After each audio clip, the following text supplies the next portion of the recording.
take a second and actually look at your cell phone and make sure it is fully on silent, not vibrate, or some fancy ringtone that makes us all want to dance. We just want to make sure we're respecting one another's time and each speaker that's speaking. I do ask for your patience and understanding as council deliberates on various agenda items. We do have open public comment at the meeting. We have this at every meeting, and the sign-ups are encouraged, and there's a sign-up sheet right up here by the podium. There are also two specific public hearings tonight, and they have separate sign-up sheets. So if you're here to speak for regarding ordinance 773 or 772 as listed on the agenda, please sign up underneath of those specific sign-up sheets. We want to acknowledge the staff work in preparation for this meeting. Their insights are invaluable to each topic of town business, and appreciate our town manager as we operate under the council manager form of government. Our town manager is Natasha Tucker, who sits over here, and she handles daily operations and department administration, while the town council provides direction and authorizes policy in accordance with the laws of the Commonwealth of Virginia and our town charter. While each council member has the ultimate responsibility to contribute, we also serve responsibly and ethically all the citizens of Colonial Beach. Participation from each member contributes to effective leadership. Collaboration is key to productivity in local government. We'll engage in constructive discussion, remain open to different perspectives, and work together for effective resolutions. And finally, I remind us all that the meetings of the Town Council are formal proceedings and are thus recorded. And with that, I call the meeting of the Colonial Beach Town Council regular meeting for December 17th to order, and I got 6:05 p.m. for the record. As I call the meeting to order, please stand with me for a moment of silence, which will be followed by the Pledge of Allegiance.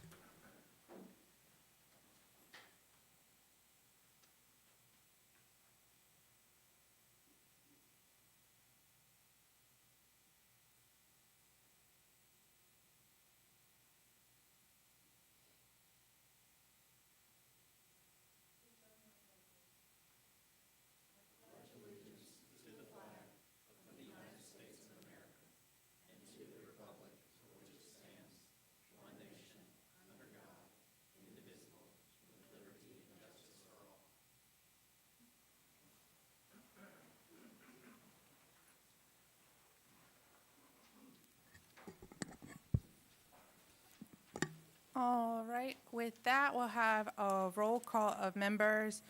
All members, with the exception of Ms. Sanford, are here presently, and she is on her way, should be here in just a few moments. So when she comes in, we'll make sure she gets added to the roll call. Amendments to the agenda. I don't have any amendments to the agenda. Is there approval of the agenda as written? So moved. Is there a second? Second. All right. All in favor, say aye. Aye. Aye. Aye. Any opposed? Okay. We'll keep moving forward. Consent agenda, we have several minutes, September, October, and both October meetings. Is there a motion for the consent agenda? So moved. Is there a second? Second. Any discussion? All right, all in favor of the consent agenda, say aye. Aye. Aye. Aye. Any opposed? All right, and keep rolling. Everybody wants to have a Merry Christmas, I can tell. All right, next up is our council member liaison and commission reports. I know Ms. Sanford's running a little bit late. I'm definitely going to start over on this side with Mr. Wood, and we'll see if she gets in here. Good evening, everybody. I want to wish everyone a Merry Christmas, Happy Holiday. The Colonial Beach Police Department would like to announce that the annual holiday toy drive for the local kids will be ending this Friday, December 19th. The CBPD will be accepting donations of new unwrapped toys and gifts when they will be distributed to local faith-based organizations for distribution to needy children. We're running a little behind this year, so if we want to beat Mr. Tribbett, we have to get on the stick and get some donations done. The police department is also pleased to announce that our annual community holiday tree is up in the department lobby, and everyone's welcome to stop by and place an ornament on the tree. The department would like to thank all of you for your continued support and wish everyone a happy and safe holiday season. In regard to the Planning Commission, and Community Development. I'd like to congratulate the staff, Melissa Bell and John Sauty, on being awarded the title of Certified Zoning Official through the Virginia Association of Zoning Officials. The program focuses on the legal aspects of zoning and the technical aspects of zoning and zoning practices. Members must successfully demonstrate qualifications, including passing technical and legal exams. Their achievement reflects the town's continued commitment to deliver high-quality access services to our residents and business community. There are 14 permits issued, 2 single-family dwellings, 3 subdivisions, 3 accessory structures, 1 demolition, 5 tree removals, and 1 sign. So the average days to issue was under 27 days. Extended days including waiting for customers to submit final approval, plans, bond credit, line letter, and final boundary line adjustments. The December 11th meeting, they voted to recommend approval of zoning text amendment subdivisions ordinance regulations. Staff will seek authorization for town council public hearing for this and the other text amendment planning commissions recommended at their October meeting. The text amendments do not change the planning commission powers. And there were some people who were concerned about that. That was never intended to be the case, but it didn't change them. And they will continue to review site plans for subdivisions with more than 50 lots and will continue to conduct public hearings for rezonings, conditional use permits, and planned unit developments. Additional language added to address phased developments. And the Planning Commission authorized staff to advertise a public hearing for a Planning Commission to consider adding a communications facility, a cell tower, in C1 with a conditional use permit. Thank you. All right, go ahead, Mr. Larson. All right, happy holidays, everybody. First, I'll start with our NGOs tonight. Just want to highlight a couple. So our radio station, 88.1 WWER, if you haven't heard of it, tune in. They're playing Christmas music from now through the holidays, and you'll hear music there that you won't hear anywhere else, including music from local artists Tyler Nichols and Sally Adams. And if that name sounds familiar, because Sally's on the staff here of the town as well, runs our Parks and Rec department. Fantastic musician she is. I wanted to highlight one that I haven't really spoken about before, one of our NGOs, the Guadalupe Clinic. They have been doing great work in the town. They just celebrated their 20th anniversary this year, and the work they do is amazing. They serve hundreds of clients every year and thousands of visits, literally, right? So in 2024, they had over 3,000 visits at a value of over $1 million, right? So think about the money that saved for the folks that visited the clinic. And in fact, most of them probably wouldn't have visited at all. So it's hard to put a number on lives saved, but I believe they save lives because they make medical services available to people that couldn't otherwise afford them and probably would go without. So, yeah, so in those 20 years, just a couple of more stats to sort of eye-popping stats. They've provided over $36 million in medical services to the community. Great organization. If you have a chance to volunteer, you should. I know a number of my friends are volunteering there as language interpreters because there's quite a few non-English speakers that visit the clinic. Anyway, just wanted to call them out tonight. Finance report, not a whole lot here. Our utility bills are out and they are due on January the 1st. Penalties and interest start accruing on February the 1st. And then the normal PSA for the finance department. This really applies to any of your creditors. If you're struggling, reach out. They'll work with you, right? And that's true of the town finance department. I used to work for Capital One. It was true of Capital One. It's true of anybody that you owe money to. Don't just kind of stick your head in the sand. If you're struggling, reach out. They'll typically want to work with you. It's certainly true here in Colonial Beach. And that's all I have. Thank you. Thank you. Mr. Williams? Good evening, everybody. Since this is the last meeting of the year, I'll say Merry Christmas and Happy New Year. As far as the schools go, I believe Dr. Addo will be here tonight, but I did attend their meeting last Wednesday, so I'll just give a few highlights from my perspective, and if Dr. Addo gives an update, he can probably add to this.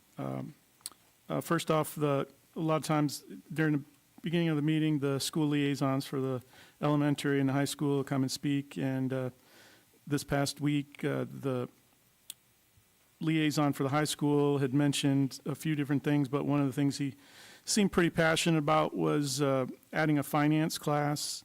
I guess in the past, it's been done pretty early on, maybe in 8th grade or so, and he said that the kids later in their high school career, probably, juniors or seniors, would benefit more and actually benefit more from a higher level of personal finance. So, and myself, I personally recently discovered Dave Ramsey, so I'm still learning myself, and I'm definitely not a spring chicken anymore. But so I think it's great that the kids are interested in something like that. It's well needed.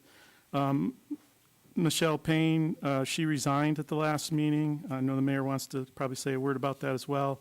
But it was a lot of people that were surprised that she was resigning. She's served the community well for many years, and there were a lot of sad people there at the meeting when she told them. So apparently it was a surprise to all there. They got their construction permit for the front entrance, so that'll be starting soon. They'll be getting a new bus in March. The school did some safety training recently. They handed out a draft budget calendar. They're at 46% of their expenditures for this year, so they're on track. They have a new AI proposal, artificial intelligence guide, and they approved that. Let's see, they got $27,000 grant from the VCSS. They also got a $6,600 grant for training. Let's see, both the high school and elementary schools are fully accredited this year. I think last year, I believe it was high school, but don't quote me on this, but one of them had conditions, so the conditions were removed this year, so they're doing great. There was, I think, one thing that they need to work on, and that's the elementary. They had they were considered off track when it comes to this, kids with disabilities, so that's something they need to work on. And then they also passed their $887,000 in expenditures, a 5-0 vote. And that's all I got for tonight. Thank you. Thanks. Ms. Grandstaff? Good evening, everyone. Reporting on behalf of the DCB. A couple highlights. The Tourism Committee hosted Westmoreland County Economic Development Director Dale Hendon for the December meeting. Mr. Hendon discussed proposed plans for the county's and Northern Neck's 250th celebration program and how Colonial Beach can be involved. The committee also began discussing options for a tourism promotion tagline. On the DCB Economic Vitality Committee front, they attended the launch of the Westmoreland County Business Talk Series and met afterwards to discuss opportunities to work with the county. The committee also briefly discussed the highlights of the connectivity study, which Mr. Ruff from Timmins will present later, so I will let him go into more detail about that. That's it for those highlights, and just look forward to continued work on the front of those two entities. And on that note, I would say Merry Christmas and a Happy New Year to everyone as well. Thank you.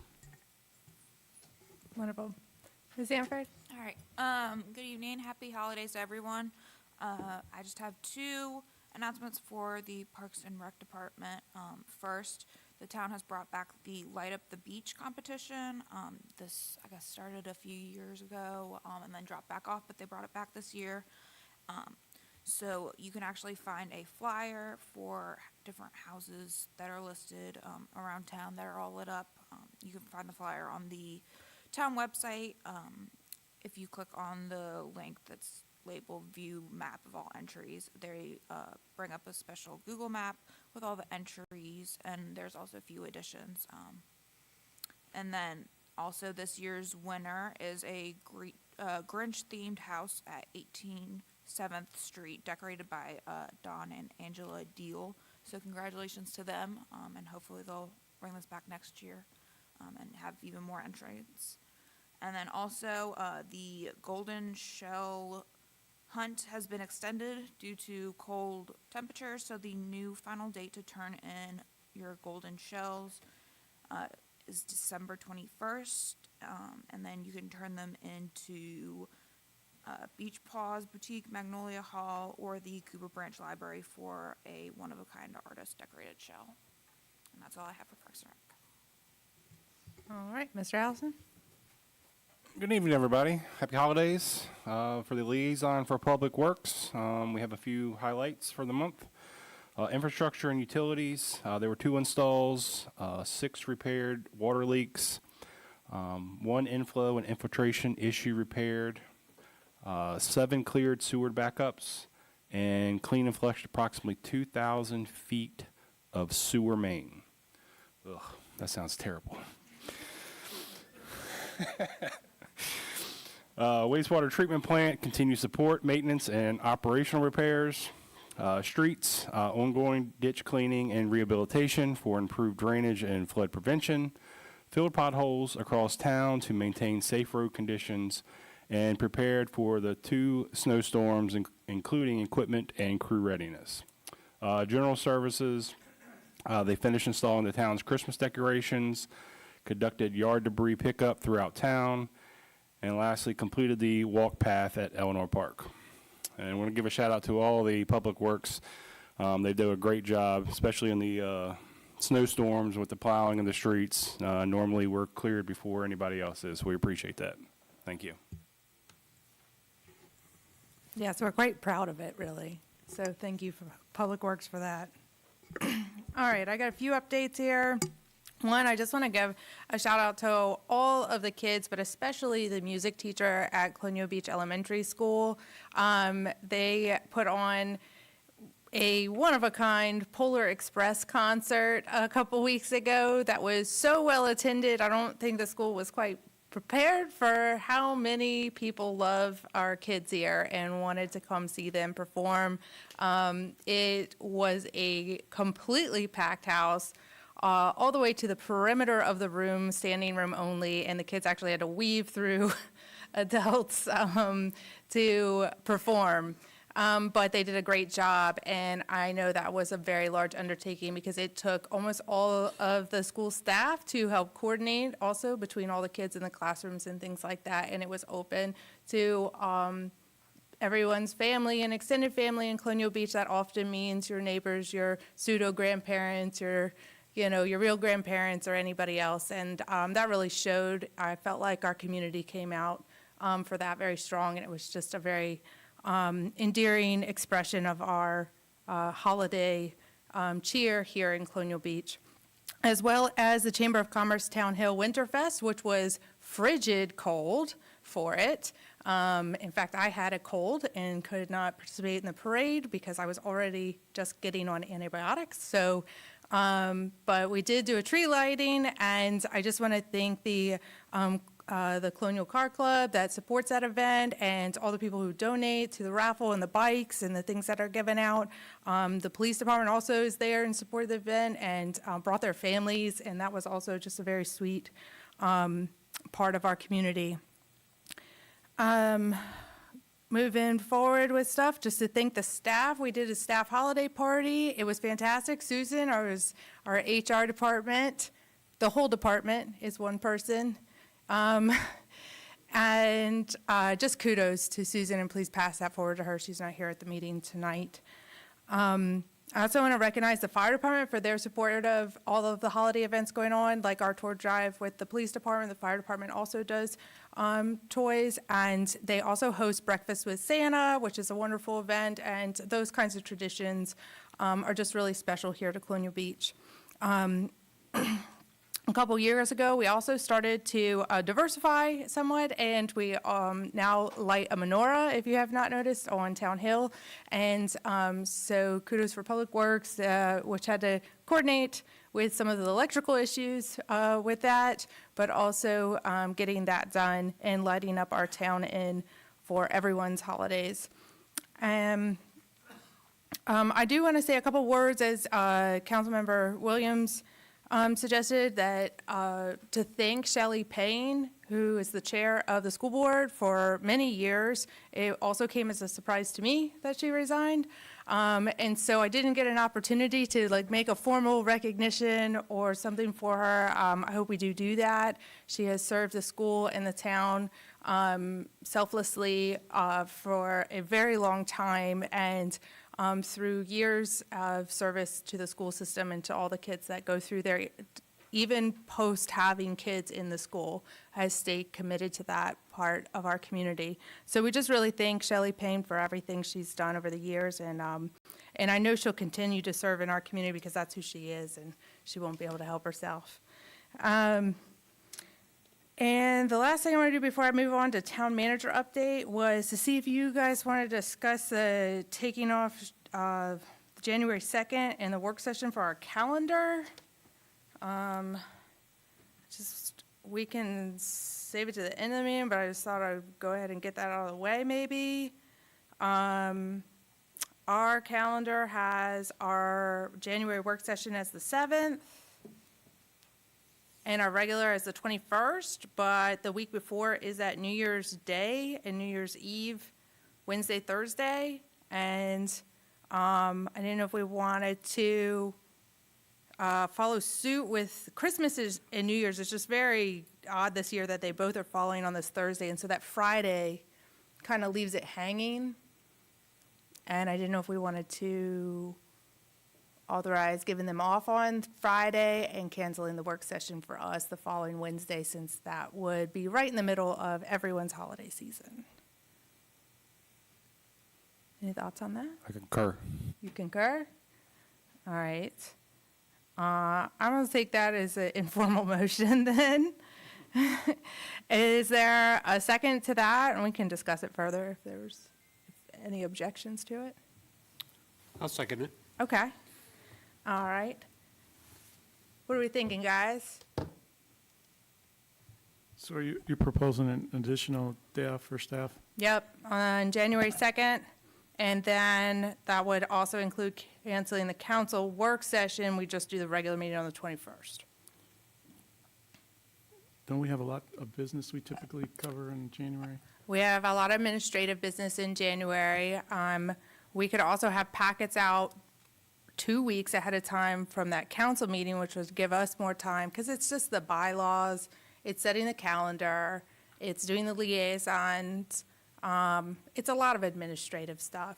It can roll quick unless we are trying to change direction in major ways. But there's also we typically have the Strategic plan? strategic plan, there you go. There will be another meeting in January separately from Correct. these I'm two saying, meetings. Correct. Like, it's not that we won't be meeting. Right. It's just that, There would be 3 meetings in January, and this will make it 2 meetings in January. Yes, actually, as much as I love seeing everybody twice a month is just fine. So I think we'll have enough time to Thanks for go your through our business. honesty, Mr. Wood. And so what are you proposing that we give an additional holiday? Don't they already get 3 days for Christmas? I know I get 1 for my work, but I guess we're unusual, federal government. But are you suggesting, I am suggesting to give off the 2nd. I mean, I don't want to act like a Scrooge here, but I already mentioned last year it was a lot that they get 3 days for the Christmas season, so, I mean, I don't support it. Yeah, in all fairness, though, because we can't afford to pay what other municipalities pay for staff, this is a pretty inexpensive way to show our appreciation and make sure that staff sticks with us. So I agree with you, Mr. Williams. I believe in doing things a cheaper way as opposed to expensive way. And giving these folks a day off is a cheaper way to show them our appreciation than money. So I would be for it. I'm with Mr. Williams on this. I don't think they need the extra day off. I mean, most municipalities are not going to be closed that day, and they already get the 3 days off for Christmas. I think second is not necessary. I don't think the second is necessary. Okay, that's fine. That's why we have discussion. Does anybody else have anything else they want to add to the discussion? Okay. All right, I'll start with your side, Mr. Wood. Aye. Okay. Mr. Larson, Aye. Mr. Williams, Nay. Ms. Grandstaff, Nay. Ms. Sanford, No. Mr. Allison. Aye. I'm voting aye, so Merry Christmas, guys. All right. And Heather, for your purposes, we will be planning the strategic action meeting in January, so we will have to notice that and finalize a date for that, which I know we're working on, but we don't have a date yet. But we need to let council know that date ASAP, because we all do have other jobs also to coordinate that with, and then put that in there. Got it? All right, here we go. With that, we'll go to the town manager update. Good evening, Madam Mayor, council members, members in the audience. Happy holidays to you all. This month, my town manager report will consist of just a little change this time around. We will start with our Economic Development Director, Charlotte Cole, who has some words on behalf of DCB. Then we'll move on with our sewer plant update with John Simmons, followed by our police department update with Chief Larsons, and followed by, pardon? Got a promotion. Yeah. Chief Parsons? You said Chief Larson. Oh, Chief Parsons. I don't think Larson wants to be the chief. I would have been nicer to him if I knew he was going to become police. Chief Parsons. And I will close up with brief updates on a few of our projects. So with that, Charlotte Cole, if you will come up.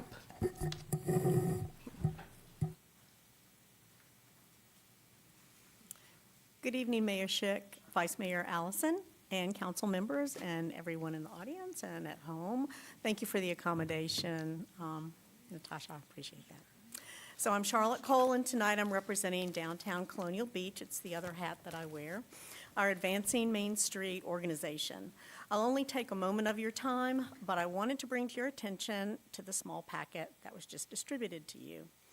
What you'll find inside is a wonderful little gift that is a collaboration between DCB and a member of our community, Aiden Trest. Can we open it now? Oh, yes, please. Oh, okay. Oh, with great fanfare. Aiden Trest. Aiden can't be with us tonight because he came down with a bad cold and he did not want to share his germs on the brink of our Christmas holiday. Some of you may know Aiden as probably the youngest member of the Chamber of Commerce. Aiden started his 3D printing printing business when he was barely 10 years old. I was introduced to him this past summer and was immediately impressed by his business acumen and commitment to his craft. So tonight, with great fanfare, I'm introducing you to Kobe the Christmas Crab. Kobe came about as I was looking for a mascot and envisioned a playful, friendly crab, something fun and frolicsome that would honor our Potomac River and Chesapeake Bay heritage. Never in my wildest imagination did I think that he would come to life in such a delightful way, and all credit is due to Aiden, who designed and manufactured this whimsical wonder. As you know, the Main Street movement, Main Street America, focuses on revitalizing downtowns by fostering local, small-scale businesses and entrepreneurs like Aiden. Promoting entrepreneurship is a key economic development strategy for Main Street programs such as DCB. So we hope you will allow Kobe to become a part of your annual holiday tradition. In the coming months, you'll be seeing other versions of Kobe, holding a beach ball, a sand pail, a boat, a starfish, any of those kind of things that are related to our beachfront and other aspects of Colonial Beach. We're going to deploy our new and beloved mascot throughout our marketing efforts for Colonial Beach. So on behalf of Aiden and our entire DCB Main Street family, happy holidays to you all, and all the best in the new year. Thank you. Thank you. John? Good afternoon, everyone. If you would please start on page 2.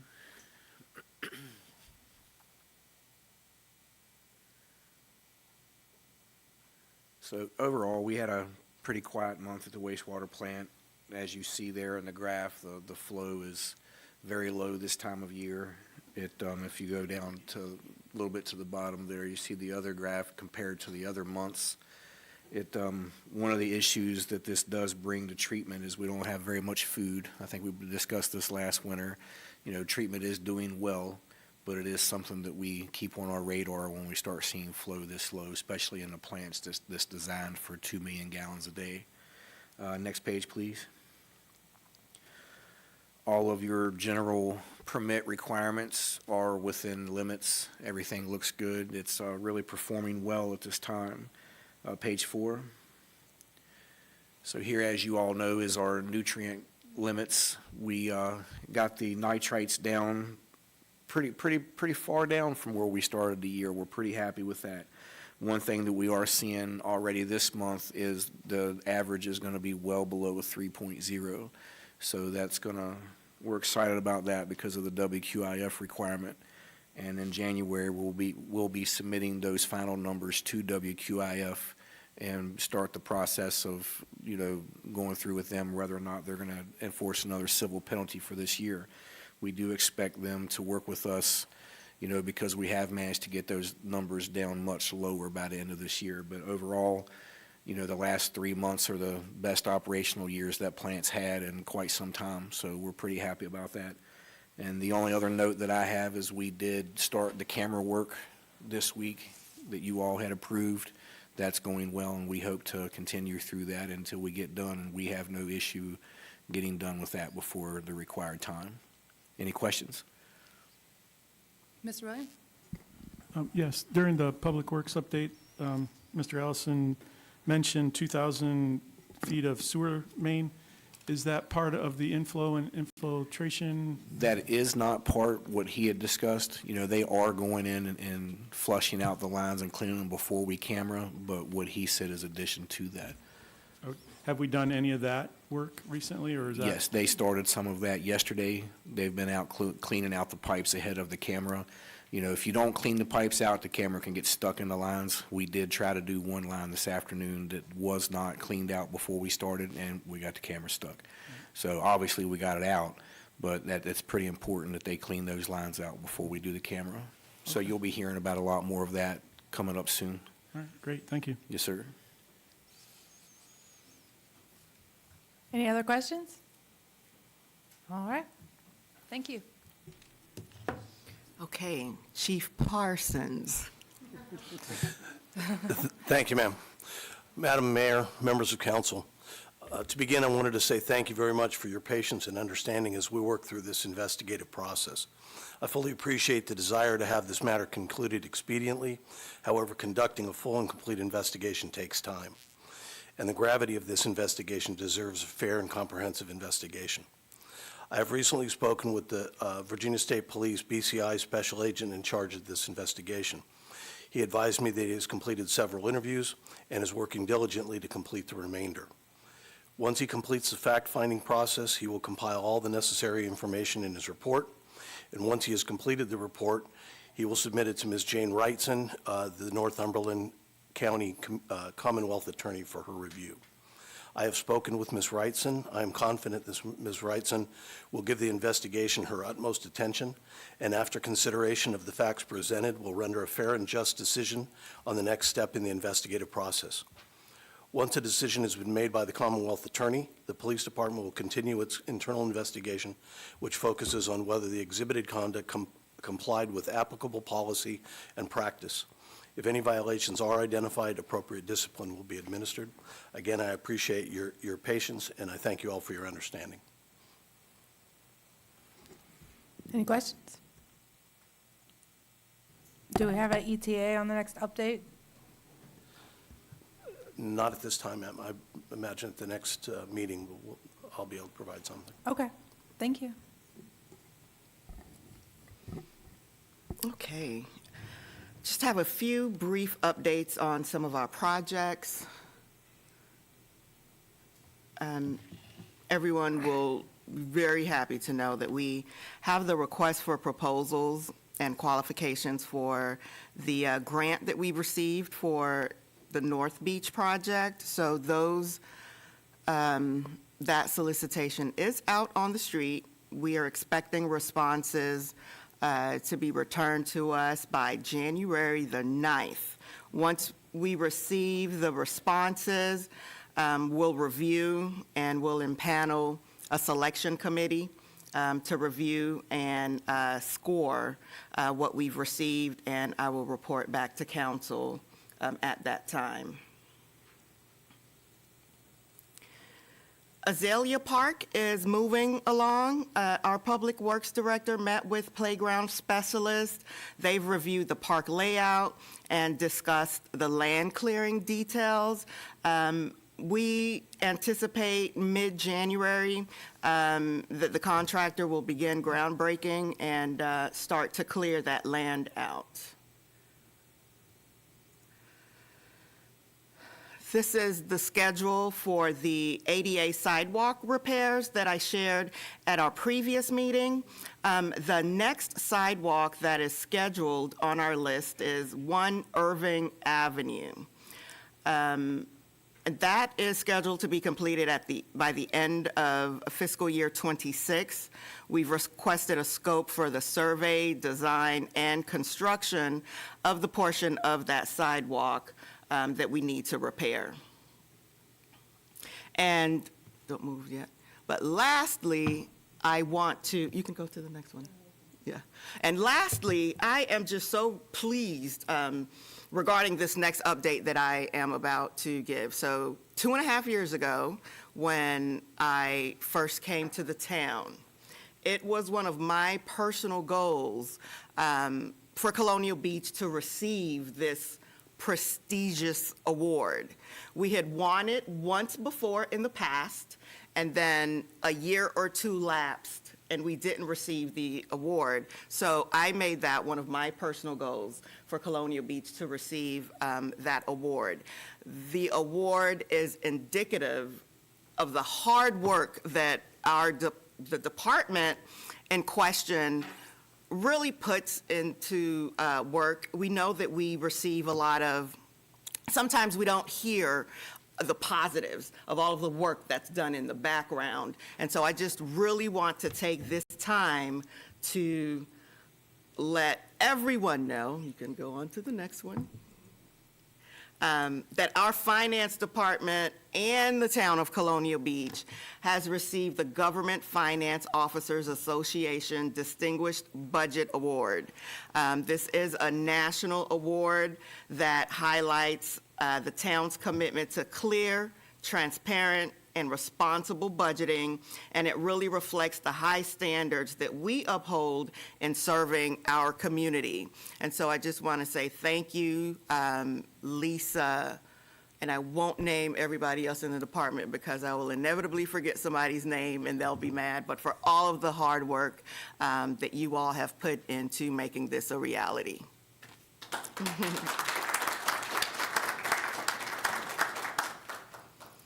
And on Congratulations. that note, that completes my updates. All right. Wow. I feel like we should go to the audit next after that one, but we have instead the Timmons Group scheduled. Oh, yeah, sure. Go ahead, Mr. Williams. Is there a place online where citizens can go and see the solicitation for the North Beach? I will provide that link. The Northern Neck, I forget the whole Planning acronym. District Commission. Yes, they issued that for us, but I will get that link and I'll place that on our website so that the public can view it. Thank you. Thomas, Awesome. All right, thank you. welcome back. Thank you, Mayor, councilors. Appreciate it. Appreciate being able to be back here, and wrapping up a project we started a little less than a year ago. So really excited to be able to share this report with you, I think, as the presentation comes alive. So we've been excited to bring this to life. You can probably start sliding, or I don't know if I have power over the sliding, or you do. There we go. So just to reiterate for councilors, for you all tonight, part of the goals of this project and what you will find in the final report these were the main goals from kind of what was spelled out in the RFP and what's presented. So improving connectivity for your downtown, enhancing the pedestrian experience, develop wayfinding, identifying redevelopment opportunities, supporting tourism, engaging community members, and delivering a final clear plan. So 5 of those things were part of the project process, and one of those things was on us to make it clear and implementable. So hopefully you all will agree when you receive that everything followed along. Moving on to our kind of just, again, updating where we started earlier this year. We've been kind of on here in the town a number of times, both to make site visits, walk pretty much every sidewalk within the downtown area, collect a lot of information, and we've had a number of different stakeholder and engagement meetings and an online survey, so kind of bringing all those pieces together in the final report. And again, briefly, a lot of these are covered in the report, which I think will all, you'll be able to look through. You can go to the next slide. But just again, the goal here is we reviewed existing conditions. That's both infrastructure, market assessment, and different development opportunities of parcels inside the development area, and then worked from there to create improvement opportunities for different elements and a market assessment strategy. And that the plan also includes, and I think the key part there was the implementation strategies. That's a big component of the final product. That was what Downtown Colonial Beach, DCB, wanted, which was a focus on implementation. And so about half of the report is truly a kind of conversation of what came out of our engagement sessions, working with different stakeholders, of recommendations, and then ways, different funding sources that match up with each of those recommendations, and ways for you to take the next step to pursue any of those. And so that's where we went. Next slide. Yeah, so again, just summarizing, we did hold a number of different stakeholder meetings. We had our DCB and other members here in this room back in June of this summer. And we had a good gathering at the elementary school this fall, had a good turnout, and then also opened the public survey for folks to kind of comment on where the project was heading. There we go. The goal here, was the next step was our vision statement, and that was workshopped with DCB and stakeholder staff, and it tried to bring all these pieces together. So if you go to the next slide, we tried to bring together, so downtown Colonial Beach will be a vibrant, welcoming, and walkable destination where inviting public spaces and thriving local businesses create a year-round hub for residents and visitors.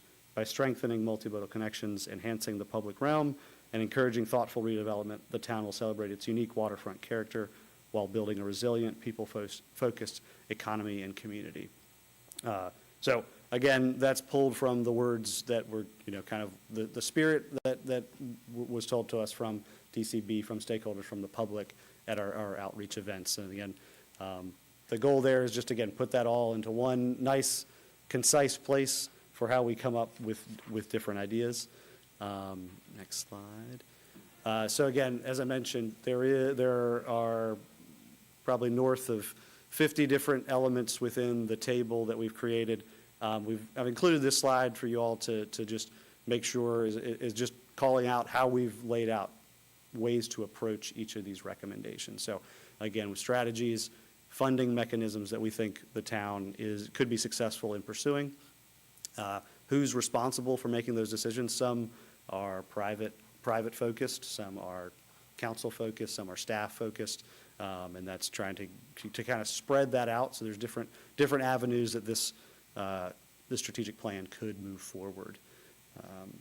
So next up, I would say the number one, and it was nice that Natasha just presented some great photos in the plan for the sidewalk rehabilitation that's going on, but I would say that is something, there's a reason we mentioned walkable in that vision plan. That came up repeatedly through almost every one of our conversations, was how to improve the pedestrian experience in downtown Colonial Beach, and how that impacts what people see when they come, when they first show up, what happens when they park their car and try to walk around to different businesses or activities, is that infrastructure. And so I'm not going to go through each of these, but certainly there are a number of those elements on that walkability side that we've identified. I think you'll, in the next slide, we've got maps within there, within the plan that talk about the quality, kind of what our site visit found with the quality. It kind of mirrors many of the different elements of the ADA plan, but again, focused just on the downtown Washington and Colonial portions. The next element was placemaking and wayfinding, and so there were a number of different elements of implementing the wayfinding signage that we had long conversations about.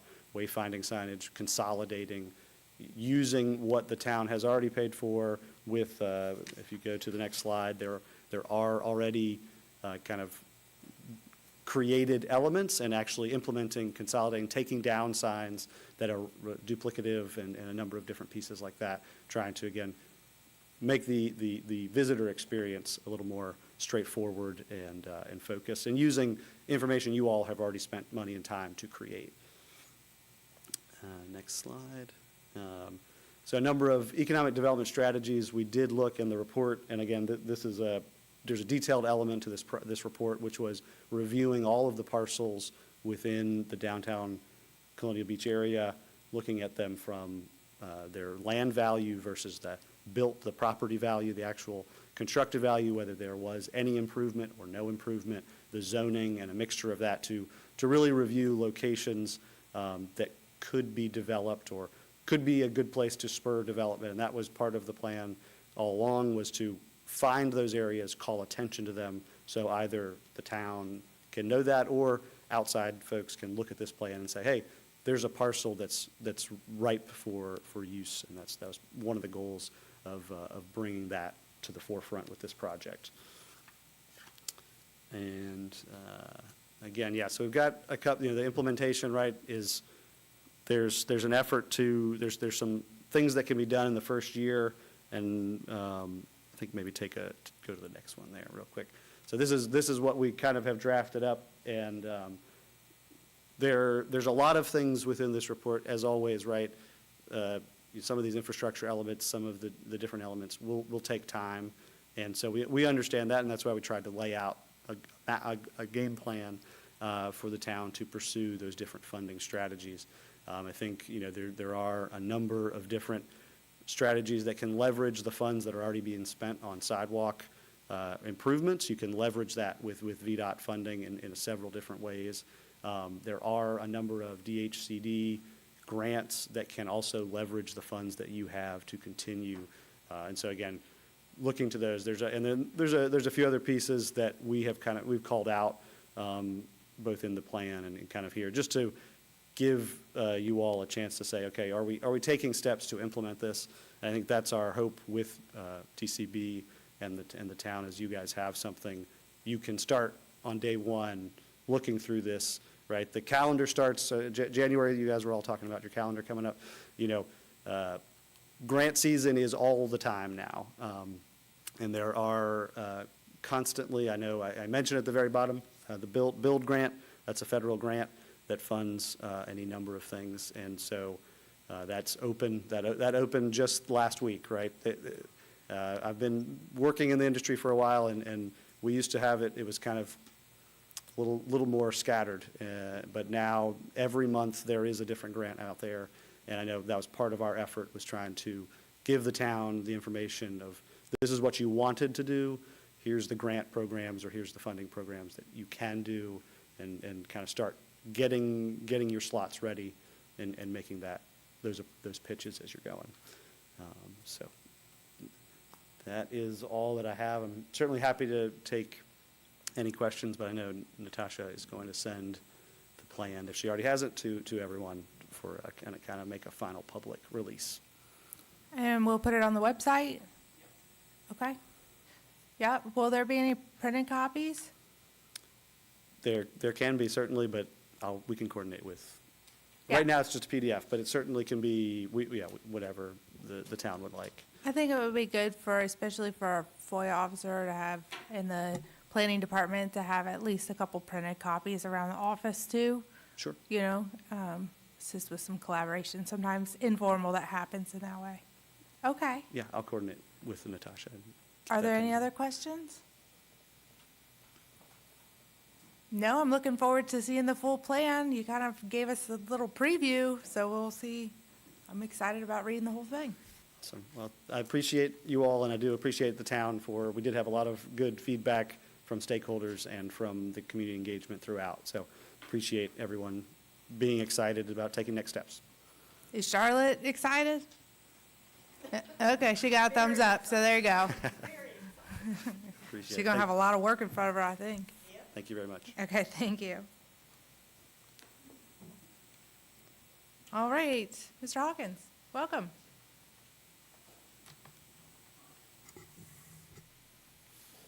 Good evening, members of the council and mayor. Thank you for having me here this evening. Here to present the financial report for FY25 and audit results. First off, I was very impressed with the preparation by the town and school board this year. We were able to We hit won the the ground budget running. award. What's that? We won the budget award. But Aaron, yeah, you we know were I able to mess hit with the you ground all the running, and it was a very, very good process. So I hope everyone has a hard copy of the report in front of them. This is kind of customary with when I do these presentations. I've kind of just flagged a few key pages to go over with you. There is also a PDF in circulation as well. So keep in mind if you are watching this and looking at a PDF version, when I say a page number, I'm talking about the hard copy number at the bottom of the page, not the PDF number. So page 1 is where I always begin, and that's our auditor's report. And within that auditor's report, the first paragraph you see is our opinion on the financial statements. That's really the whole purpose when you do an audit is you know, the financials are at the town and the school board, and our job as auditors is to give an opinion on those financial statements. And the opinion that we have is an unmodified opinion, which means that based on the testing that we've done as your auditors, you can rely on the financial statements that follow this to be materially correct. New paragraphs this year at the bottom of page 1. We did have a change in accounting principle during the year. A new accounting standard went into effect on compensated absences. It was GASB number 101. And so for those that don't know, compensated absences are essentially like your accrued leave, vacation, sick leave. And it used to be that there was a liability calculated in this report, and you would take everyone's available hours that they had as of the end of the year, you'd multiply it times what you would consider their hourly rate, and you'd come up with a big liability. And if everyone left the town on June 30th or July 1st, this is what we'd have to pay everyone. That's how you calculated that liability. And what GASB 101 did was it changed that, and it's not so simple anymore. You kind of have to take into account what's most likely to be used during the year.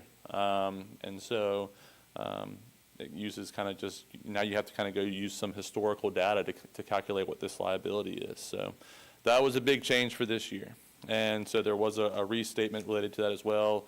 Not only do you have to calculate what it is at the end of the year, you have to calculate it at the beginning of the year so that you have a good apples to apples between the beginning and the ending of the year. So that was one of the last big hurdles as we approach the finish line with everything. Page 9 is the next page that I flagged, and I always go here just because it's where you see your general fund. And I think everyone on council is familiar with our general fund. And so what our fund balance is in that general fund specifically. And so Exhibit 5 shows where you started and where you ended with your general fund balance. And so with that first column on Exhibit 5 on page 9, if you look at the bottom, you began the year with about $5.5 million of general fund balance, and you ended the year with about $6.3 million of general fund balance. So it's about a $750,000 increase in general fund balance for the year. And of that $6.3 million, if we flip back to page 7, a vast majority of that number is unassigned. So you see that same number, first column, general fund on Exhibit 3, page 7, that $6.3 million. Of that, 5.6 of that is unassigned for use at the town's discretion. I'm going to jump much farther ahead in the document now to page 86. And that is the report that we issue for the internal control testing and state compliance work that we do for the town. And if we had findings to report based on that internal control testing and state compliance testing, we would identify those findings in this report. We do not have any findings to report this year. And on page 88 is our report and our opinion on the federal compliance work that we do for the town. If we had federal findings to report, we would identify those within this section. We do not have any federal findings to report in this year's audit.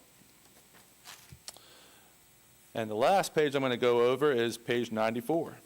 Last year we did have a finding to report. From that first section that we talked about, the internal control and state compliance, we did have an internal control finding to report last year. It was 2024-001. This is the page where we identify prior year findings and what the status of those prior year findings are. Are they still active, or have they been corrected? And there was corrective action on the finding that we had last year. If you remember, the school board had some issues with payroll withholdings and distributing those to the necessary entities, IRS and Commonwealth of Virginia. We did not note any problems with that during fiscal year 25. So that was corrected, and things were procedures put in place to prevent that from happening. So glad to try to answer any questions that you have for me. Are there any questions right now? I know we'll probably sit with this and we may have questions to staff afterwards. Sure. Yes, Mr. Williams. Just a general question. Do you have any suggestions as we're going through this? I mean, this is not my first rodeo on these, but, this is almost 100 pages of information. So I just want to, just want to gloss over it. Is there anything in here, that we should focus on as council members, for our community residents, as we're looking through the town's overall financial health? That first page we looked at, the general fund, is that's a good look to see how our general fund looks. I'll also say, let me just go to Exhibit 12 is pretty useful, especially as when you're in budget season, just because that shows you kind of a budgetary analysis for your revenues and your expenditures. What page is that on? That would be page 71, Exhibit 12. I think that's a pretty useful page, and looking at how you performed actual versus your budget for the year. Okay. We've been having a lot of analysis with Davenport as well, and so have a pretty good packet of information from them on financial standing and the unassigned balance and what we're going to do with that, and policies, financial policies around that as well.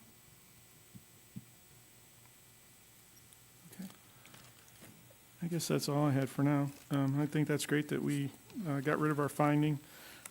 Couple years back, we had internal control questions. Perfect there now? No issues at all? Nothing that rose to the level of needing to nothing in the report. If there were anything that we came across, it would have been very minor that was just communicated with staff. But yeah, it was very good audit. So we're good with separation of duties. I think that was the main thing. Yeah, well, that was a few years ago when we first started doing the audit. That was kind of a carryover thing, and then a few years ago that was kind of addressed to try to see what the town could do to remove those, and successfully was able to have those removed from the report. Great, thank you. Yep. Any other questions? Okay, thank you so much. Thank you. Have a nice evening. Yeah, you too. Let everybody know at Robinson, Farmer, and Cox that we won the budget award, Aaron, please. Next up, Dr. Addo. I think you came in just a couple minutes late, but Mr. Williams gave a good, thorough update from the school board too, so we're all ready for you. Well, excellent. Thank you so much. Well, good evening, Madam Mayor, council members, and all present tonight. I do, first of all, want to extend warm greetings for happy holidays and Merry Christmas. And I have to give kudos to Mr. Williams. I heard the last part of your comments, and I might as well sit down. You did a fantastic job. And I do have a few things that I want to share with the mayor. Y'all represent the school very well. But as always, my gratitude goes out to our school board members for their leadership and commitment to kids. My gratitude also goes out to our principals, leadership team, teachers, and support staff. Thank you all for our parents for their support in reinforcing teaching and learning at home. And last but not least, I do want to thank you guys, the town council members, for your support and commitment to our kids of Colonial Beach. Our kids need to see and hear that adults who lives in the community care about them, and that's very important. Our community, our daily lives are better when kids are doing well socially, physically, emotionally, and psychologically, also academically. Again, thank you for your support in this journey of making sure that our kids are growing up in a positive environment. As most of you guys know, VDOE released their 2025-2026 School Accreditation and Accountability last week. And it was already mentioned, but I'll give you a little bit more of some details. Both the schools, CBES and CBHS, are fully accredited, and that's huge because the staff, they have been working very hard. That means overall our students met all the requirements set by the state by using multiple measures, including academic achievement, which is this mastery of what has been said in terms of curriculum growth, readiness, and then preparation for the future. In the area of accountability, which is the performance category, and now this part is new for us this year, CBHS received the designation of distinguished, and that is the highest honor you can get in the state, which means they're exceeding expectations. And CBES received the designation of on track, but due to a group, our students with disabilities that did not meet that threshold, we were knocked down 1 to off track. Now, that doesn't mean that the school didn't do well. The school did exceptionally well. We just have some little things to work on, some things to address. And I think we're on the right track in doing that. Both of our schools are excelling at a high rate. I am extremely proud of Mr. Lush, high school principals, teachers, and staff, and I have to give the kudos to them from where they have been in the past several years. They were accredited with conditions. Conditions meaning you're not meeting, we're going to let you slide this time, but you got a lot of work to do. To go from accredited with conditions to being distinguished is a high honor. They have worked very hard for that. So congratulations to them. Also, this past week, we were able to recognize and award, congratulations, I should say, to Miss Nicole Mitchell, who was awarded the Teacher of the Year for the elementary school. Also, Miss Danielle Fitzpatrick was a Classified Employee of the Year for elementary school. And then moving on to the high school, congratulations to Miss Jolie Pastore, who was the Teacher of the Year for the high school, and Miss Maxine Campbell, who was a Classified Employee of the high school. And then a huge congratulations goes to Miss Jolie Pastore, excuse me. When we have the elementary Teacher of the Year and high school Teacher of the Year, the school board office, our task is to select one teacher for the district who will then compete for Teacher of the Year for the state. So I'm happy to say that Ms. Jolie Pastore was selected as a Teacher of the Year for the school district, and now the next step is that she's going to compete for the Teacher of the Year for the state. So we're very excited about that. Moving on to the elementary school, as the mayor mentioned, we had a wonderful chorus concert. It was huge. It was a surprise to us of the attendance. I think the line was wrapped around the building, and it took a very long time for folks to get in. Kudos to Miss Olivieri, who put on first year music teacher, and she put on a great show. We're going to have another one in the spring, so if you missed this fall one, make sure you come and check it out in the spring. I don't have the dates yet, but it's to be announced soon. I should mention also that we are excited that Lancaster Public Schools sent a team of educators to our elementary school to observe how one of the programs that we have, which is HMH, and how to teach it for reading, because our kids are excelling in that area. And we have been recommended by the HMH company that we are exemplar. The folks need to come and see what we're doing because it's producing some dividends. So we are very proud of that. Also, students at the elementary school continue to demonstrate characteristics of drifter pride and are rewarded in the assemblies. Obviously, we had some assemblies today to give drifter pride and then students of the month.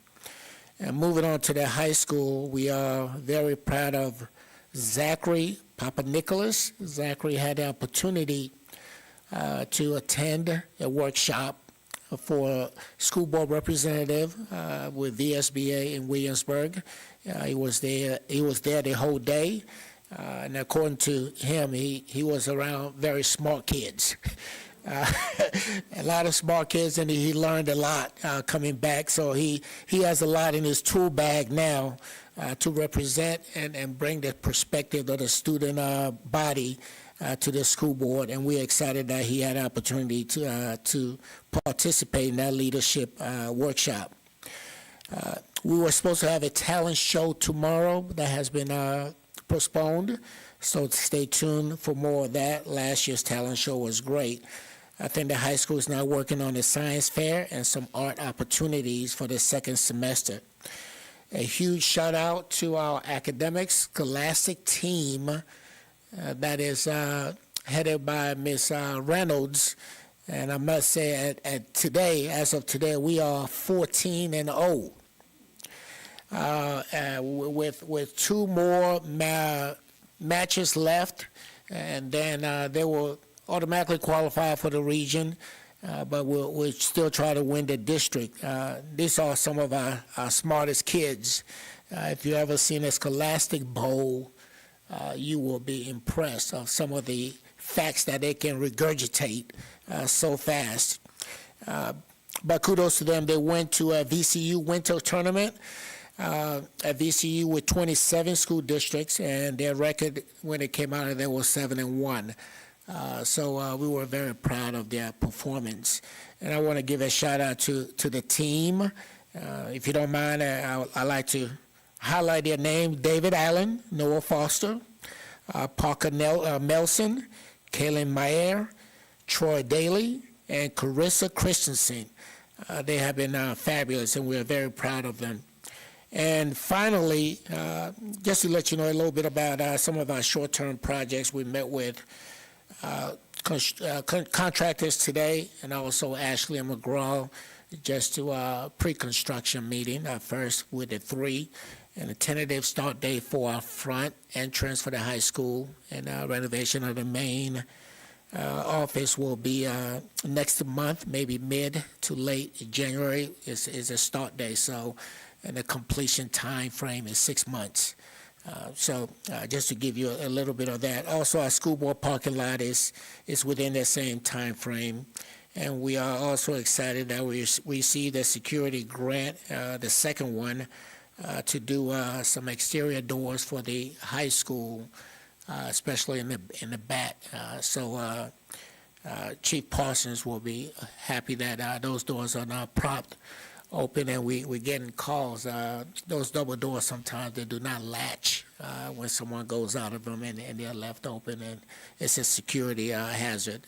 So when we apply for the grant, that's what we apply for, and it was given to us to use it for that. I think it was in the amount of $48,000, I believe, something like that. It comes with a 20% match, of course. So we'll take care of that. And that's all that I have for you, unless you have any questions for me. Yeah, Mr. Wood? Congratulations on all the accomplishments over the past year. It wasn't always so, was it? You've had some trying times up to this. What is it that you guys are doing differently now to have such tremendous results? as opposed to times past? To be honest with you, it always comes down to people, Okay. to teachers, to their commitment, and then to create an environment that people like to work in. When you do that, and you couple that with some of the research-based strategies that work for kids, sometimes it proves to be golden. If I'm answering your question, otherwise, are you talking about academically or some No, of the? actually, it's obviously a culture change, right? And part of what you described is giving quality people a quality place to work and using analytics to see what it is that the kids need. And I'm just thrilled that you guys have been able to put together a year of success like this. We wouldn't have thought this possible several years ago.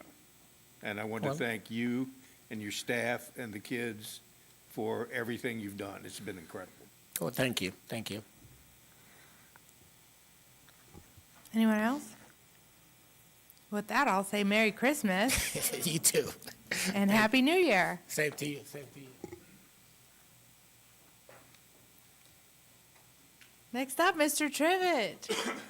Welcome, and we have several guests also associated with the Westmoreland County staff. So you want to start us off, and then we'll go. Actually, thank you, Madam Mayor. I was going to ask you, was there any, if you would mind if Dale Hendon came up first, our That's totally economic fine with director, me. and then and Chief Bird, and then I'll probably explain to you at the end why I asked you to move it if it's necessary. But Sure, if that's good and you don't mind, thank you. not a problem. Welcome, Mr. Hendon.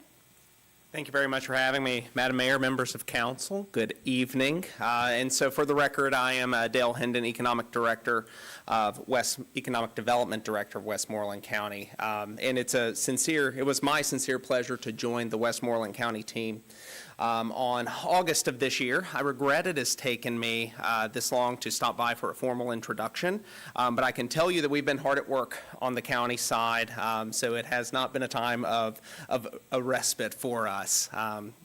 So I come to the county with 15 years of public sector and public sector adjacent experience. By way of introducing kind of myself a little bit, because I sincerely believe that personal relationships are vastly important. I also have my wife Caroline and two daughters that couldn't make it tonight, but they're a big part of what we do. And as I'm catting around town and talking to you all on occasion, they will certainly be part of that experience as well. So I'm fortunate that my first time in Westmoreland County and even in Colonial Beach happened well before taking this role. And this has afforded me personally to pick the place that we being my family, want to create and help develop our communities. I sincerely appreciate the unique culture and the entrepreneurial spirit here. It's really interesting and rare to see this type of entrepreneurial spirit. I think there's ways to harness that and leverage that and make it a really wonderful systematic thing. But I want to tell you, I've got something very unique in that aspect. So before I share a little bit about the current efforts, I also want to thank Supervisor Trivett for his leadership and steady support on strong county-town relationships and partnerships. I appreciate the emphasis on the practical team-based approach, and I think we're going to see a lot of benefits from that. I also had the pleasure of sitting down with Ms. Tucker and Ms. Cole during my first days on the job. Ms. Cole and I continue to have a near daily dialogue, and I do mean near daily. Sometimes it's hourly. And I can assure you, even though there may not always, in every situation, be perfect alignment, that I am committed to a partnership-first mentality with the town. And most importantly, in my opinion, I've already had the opportunity to meet with several of the businesses located here in the town. And you have my firm commitment to keep that dialogue going and to work with those businesses across here and across the county. So while this is not a comprehensive list, I'm going to highlight two what I think are important programs or initiatives that we'll be working on in 2026. And again, importantly, is part of our partnership as well. First is the VA 250. This is America's 250th anniversary, and that's happening in 2026, which is not very long from now. So it is a unique and time-sensitive opportunity to really elevate the county as a whole, including Colonial Beach, as a heritage retail and waterfront destination. So our focus is not just on developing a celebration of the 250th, that's awesome and fun, but on developing usable tourism assets. This includes programming, visitor engagement, market-ready content, and partnerships that will translate into measurable visitation increases in local spending. So the goal is to ensure we are positioned prominently in the region and statewide story. I have shared some comments with the Westmoreland County Board of Supervisors on December 8th regarding some of the 250 action plans on the county side. Feel free to grab that. I have also shared with staff a memo and that PowerPoint outlining some of those concepts in greater detail, so that can certainly be available to you all. The second, and something you may not be as directly familiar with, is our upcoming site inventory work. So we, being the town and the county, partnered to secure some funding for site inventories. This is a foundational economic development program. So this includes building a clear and credible pipeline of business sites that are truly market ready. So this is about aligning utilities, zoning, addressing access, alleviating constraints so that businesses and investors can choose Westmoreland County. The line that I had said to the Go Virginia Council whenever we were requesting this funding was, if a business, a wonderful industry, came to Westmoreland County and said, hey, let's locate here tomorrow, I would have to look at them and say, good, we're 2 years out. We're going to do the best we can to close that gap, so whenever it comes time for attracting larger employers into the area, we have the sites and all of the assets ready to go. So these are typically around 25-acre sites. That's generally the state standard for these business-ready sites. And we're going to be working together over the next year with you all being on the advisory committee for that to identify some of these sites in the county. I'm happy to take any questions you have, and I'm available for direct follow-up as needed. And again, I sincerely thank you for the opportunity to quickly share an update and reiterate my personal commitment and the county's commitment to our mutual success. Well, welcome, and I look forward to getting to know you better. I know we haven't had a chance to meet as much as, you've been on the job for a while, but we've missed each other at a couple things, so Yeah. we appreciate it. And thank you for coming tonight. Thank Is you, there ma'am. any other questions for right now? Okay. All right. Appreciate your time. Thank you. Chief Byrd, welcome back. Madam Mayor, members of council, I'm here tonight to actually talk briefly about two programs that we've developed and share some insight on why we developed these programs. So I'm going to start with the first, which is the CERT team, and I know Chief Parsons is going to be really happy. Him and I have been discussing this for about a year now. So to understand this is understanding the fundamentals of Westmoreland Emergency Services, and I get this question quite frequently of, I see the patch on your arm, I see the side of the truck. If you've seen our new mobile command asset that falls under emergency management, that looks completely different. What is it that you all do? So it's multifaceted. We are one agency with three divisions that fall under us. So EMS is the obvious one that you see the most of. The red ambulance is transversing the county. And then where I spend 85% of my time now is the EM. I'm kind of a one-man band. I have a part-time person. Radios, as I work with the chief quite often on, falls under EM. And then mobile health care is the third pillar of those divisions. So with that, when we brought back EM under the cover of emergency services, we wanted to bolster it and support it in case of disaster or the unthinkable. So with that, over the last year, we've taken some major strides. If you were at Bike Fest, you saw a green and white trailer with a bunch of antennas. That's our mobile command asset. That falls under the EM division. Quickly, it has become realized that during a disaster, it's us, it's me, or us as a department, And 40 of the 46 people that work for us, their primary job every day is EMS. They're paramedics, they're EMTs, and depending on the circumstance, I still wear a paramedic patch on my arm, and it could be me as well in that role. So we wanted to bolster this and not request a great deal of funds to do it all at once. So we actually adopted a model that has been around since 1985. And with EM, there are two areas that you look at. You look at California and you look at Florida. Earthquakes and hurricanes, one of the two largest disasters that you can do that affect the most people. So in 1985, Los Angeles Fire Department, they developed the Community Emergency Response Team. In 1993, that was adopted by FEMA.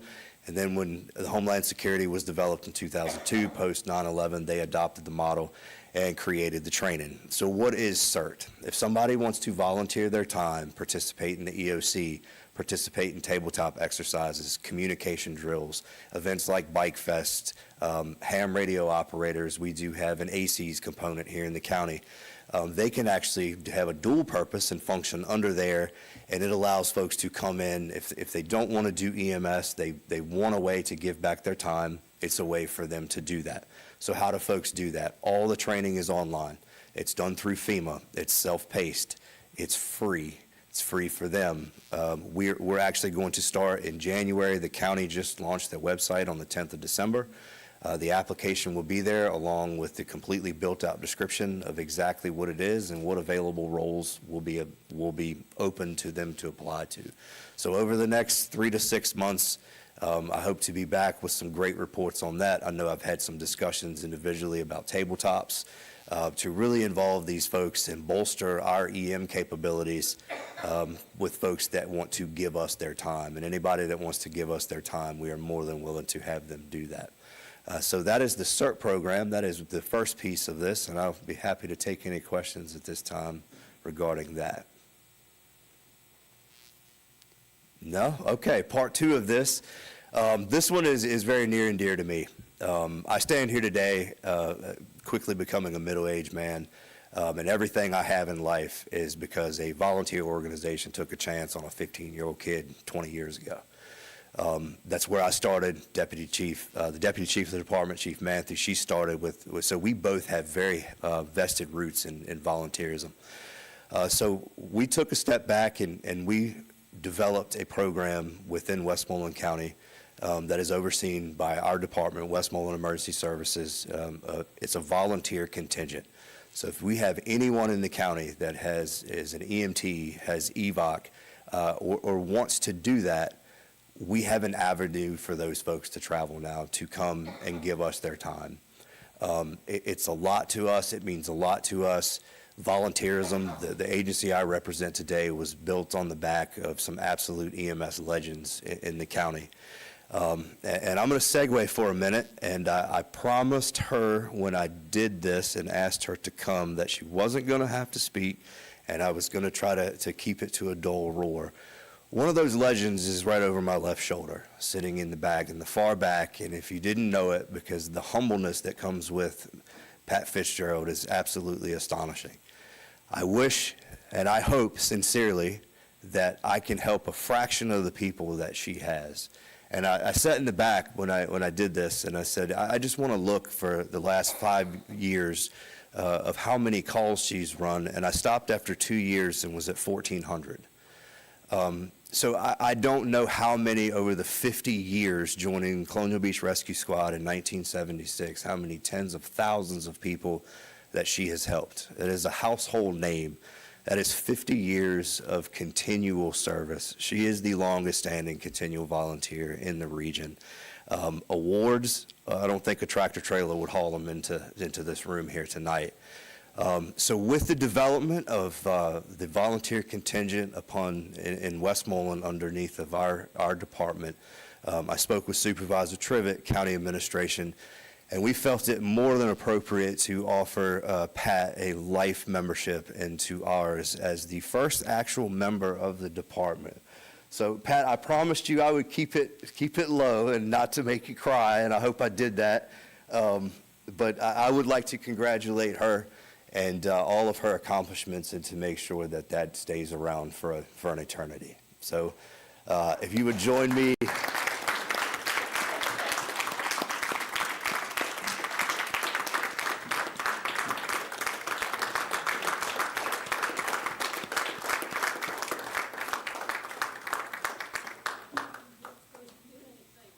I know. I almost kept my promise to her. But yeah, we absolutely. So, again, if you have any questions about, the CERT team or the volunteer EMS program, I'd be happy to answer your questions. Yes, sir. When you mentioned this CERT team, is that just for EMS, or could it be for other emergency type services? No. That's two completely different things. Sure, you can have folks that function in both realms, but the CERT team is specifically for emergency management function. Okay, thank you. I hope Mr. Williams signs up for it. He has a lot of experience. We'll take it. And the application for, you said the CERT team stuff is already on the website? No, it will be January 1st. That's probably one of the leading questions I get is, hey, I Okay. went to check it out. I did this presentation in November for the board, and when we did it, I didn't say how to sign up. We had discussed putting it on the website. We're about 7 days into the new launch. Okay. So When in you- January, we plan on going live with both programs. When you push it out, we'll try to push it out with you. Absolutely. And then the volunteer program, also for information on that, or how to get in touch, or how to become a member of continuing to volunteers. A lot of people have been volunteers, maybe that COVID changed so much of the volunteers, and maybe they're ready to step back into it too, and some of the other Absolutely. changes. How do they get in, or what's the Same way, first the step? same manner. They'll both be in tandem on Okay. our website, and when I do that, I'll make sure that all the information gets up All right. to And they'll the be town clear, manager. emergency Absolutely. management, EMS. Absolutely. Okay. Yes, ma'am. Thank you very much. Very exciting, both programs. All right. Well, thank you all so much. Have a very Merry Christmas and a Happy New Year. Thank you. Madam Mayor, I don't know about her, but I want to cry myself. I want to give her a hug right now. I know. I want to walk right back there. That's why I kind of, I spent some time with Pat today, and, I'm going to speak about the squad in a few minutes. Not because I want to, because I think it's imperative, because of allegations that are being made and things that are being said in the public about not only me and the county and you and all of us that are, I could use some pretty bad words, but I'm just going to say they're inaccurate.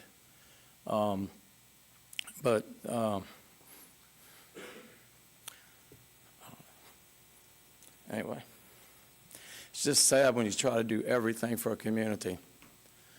And, this kind of thing happens. And I feel for Pat. I love you, Pat. And, that organization's 75 years. And she's been there almost the whole time. And I was in the organization when Ann Lauren and Carlton was living, part of the founding fathers of that organization. So what we've been going through the last couple of months has been extremely difficult, and I don't think Pat until today and Donna Shlar and some of the people I've been able to talk to had any clue at all what's been going on behind the scenes. So I'm going to talk about that in a minute because I need to kind of compose. Do you want me to take a 5-minute recess? No, I'm good. I'm going to get there.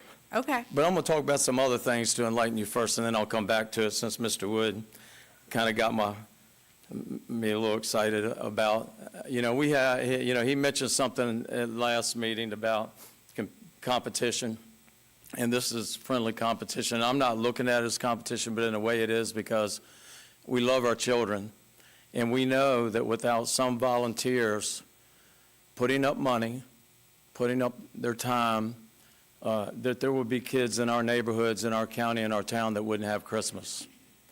I was just lucky enough to be at the Baptist Church yesterday when the school was there, and they had hundreds of gifts for so many families, and just to see that and see them passing that out is just so awesome. And I know there's the police department's involved in an operation. I know Sherry Lee and some other organizations. It's just so heartwarming to see the community service and how much people really do care, especially in small communities. You may not see this in bigger areas as much, but When you have that here in a small community, most people hear about it and they know about it and they participate in it. And that's a blessing, and it's a blessing to all of us, especially when we don't lose sight of what it's all about, and it's the children. I don't think Mr. Wood collected around 15,000 this year, so I've been doing this program now for 5 or 6 years, and I've tried each year to exceed a goal, and this year I exceeded it again. And the sheriff did too. When I first started helping him with this program, I think they had 28 kids that year. This year, they're going to service 55 children, and many families involved in that. And a couple of the supervisors have jumped on board, which is a blessing as well. And one of them is providing pizzas to all the families when they come to have Christmas on Thursday with the sheriff and Santa. And one of the supervisors has provided them Christmas dinner with turkeys and all the things to go with it. And one of the supervisors paid for all the people who went and shopped, over 20 of them, to have dinner in Fredericksburg after they shopped. So we're committed to this, and we're committed to children, and we're committed to our community. And I can report to you today that some of those kids are from in the town of Colonial Beach. The first year that I participated in this, we wasn't that fortunate because the school said, we're doing our own thing. You know, we really appreciate you asking, but we're doing something. And then we had a little conversation after that year, and they're providing names now because that was the stipulation that I made to the sheriff, that if I was going to be involved in this program, there was going to be kids in this town that was going to benefit from it. And that it's grown every year. We have one family that's got 7 children, and this is their second year participating. So there are needs, and I'm so thankful and there's people in this room right now who made contributions to that program, and I'm so proud of them and thankful for them, and I'm blessed for knowing them because they give and they don't ask for any kind of recognition at all. I'm sorry I'm going on about this, but I think it's extremely important when you can say something good out of all the bad that's said all too often. And so, anyway, I'm going to talk about tax collection for a minute now, if it make you feel better. Oh, that's a turn. Might make me feel a little bit better. But what I want to tell you is that we've been exploring whether we should go to biannual taxes for December and June, twice a year like the town does. And so we just had a retreat yesterday, and we actually met with the treasurer and the commissioner of revenue. And I was all in favor of it till I listened to them talk. I was like, no, we got to do this. The first year is a $9 million windfall, that we could take that $9 million and put it in the bank and draw about $300,000 or so in interest. But then when you hear what's involved in it and how many people you got to have, how many mailings you got to have, I mean, it's a cost. It's not cheap. So what we're hoping to do is put out something to the general public and ask their opinion with hopefully 3 options. The first option being we're not going to do anything at all but leave it like it is. Another option will be we'll change the date maybe to collect in November instead of December. And maybe that will relieve a little bit of the burden of Christmas time and the holidays, Thanksgiving and those times. Or whether we'll go to the 2 billing cycle. So those will be the 3 options, and hopefully you'll have more information on that soon. I think the county administrator is going to try to put out some information so we can ask the public, what do you want? Because we've heard pros and cons on both sides, and I just feel like a lot of times that the public, they criticize us because they don't think we give them enough information. And I understand that. Sometimes you can't give but so much information, but if we can include them, and I've really tried hard to make that a goal to include the public as much as possible with anything so that you're not accused of doing something behind somebody's back or they didn't know it. They ought to see that, what you got tonight. That audit report's unbelievable. That fund balance for this small town is unbelievable. Y'all need to pat yourself on the back. That is fantastic. The county's fund balance is about $9 million, and yours, I think, was $6 million. You know, so I believe that is really impressive. And it not being assigned, that's even more impressive, because that means you're going to have money to do projects that you're going to need to do.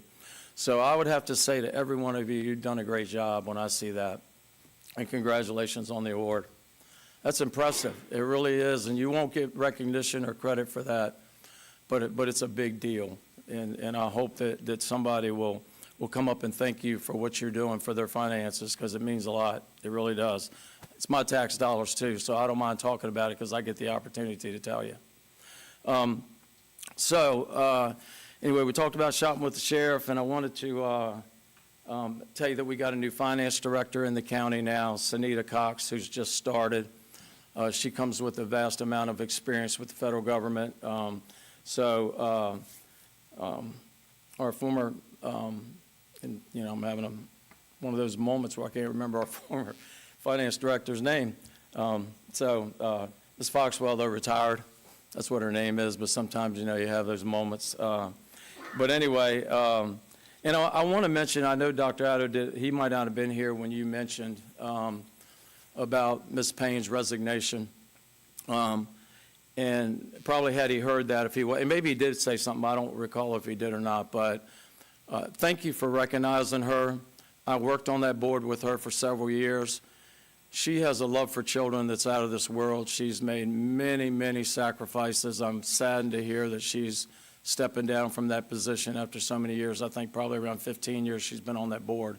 And she's chaired it ever since I've been gone, which has been 6 years. So, but I think that if you see her, whether it's the public or council, I hope that you'll thank her for her service and commend her, which you've done tonight, because she has the love of children in her heart too, and she's given a lot. And for those of you that are in these positions, it's all the time, whether you're at Food Line or where you're at. There's somebody has questions and wants to know something or wants to be involved in something, or it's all the time. It's just not we go home and say I'm going to a meeting once a month. It just doesn't work that way. So I just want to commend her, and obviously I can't say enough about y'all with that audit. It's just unbelievable. It's impressive. And now to something that I really don't want to talk about, but it's absolutely imperative because we're kind of at a crossroads. So I'm going to start out by saying that, that squad was, it was established April the 4th of 1950. And there's been literally hundreds of members in that squad. Lifetime members, people that have sacrificed hundreds and hundreds. He'd need a computer to add up how many Pat Fitzgerald has done. There's no doubt about it, or a calculator, because it's just thousands and thousands of hours. And I know, because I've been at many, many of those calls with Pat, where she knew everybody on a first-name basis. She'd been at their house probably a dozen times. She might have even delivered their children.